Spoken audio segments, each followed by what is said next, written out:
காலம் மற்றும் வேலையில் ஒரு சம் பார்த்துடலாம். 20 பெண்கள் ஒரு வேலையை 16 நாட்களில் முடிப்பர். அதே வேலையை 16 ஆண்கள் 15 நாட்களில் முடிப்பர் எனில் ஒரு பெண்ணும் மற்றும் ஒரு ஆணும் இடையே உள்ள திறன் விகிதம் என்னன்னு கேட்டிருக்காங்க. ஆண்கள் இப்போ வேலை ஈக்குவலாக இருக்கிறதுனால ஆண்களோட வேலையும் ஈக்குவல், பெண்களோட வேலையும் ஈக்குவல்னு எடுத்தாச்சு.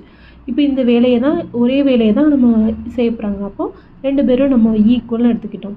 16 ஆண்கள் அந்த ஒரே வேலையை தான் செய்கிறாங்க. 16 ஆண்கள் 15 நாட்களில், அதே மாதிரி 20 உமன் 16 நாட்கள் அப்படின்னு மல்டிப்ளை பண்ணோம்னா நம்மளுக்கு 240 மென்னு 320 உமன்னு கிடச்சிருக்கும். அப்போ மென்னையும் உமனையும் ஒரே சைடு கொண்டு வரணும். மென் டிவைட் பை உமன் கொண்டு வந்தீங்கன்னா 320 டிவைட் பை 240 இது அடி கொடுத்தீங்கன்னா 4 டிவைட் பை 3. மென்னுக்கு நேராக இருக்கிற வேல்யூ தான் மென்னோடது, உமனுக்கு நேராக இருக்கிற வேல்யூ தான் உமனோடது. அப்போ 4:3 தான் ஆன்சர்.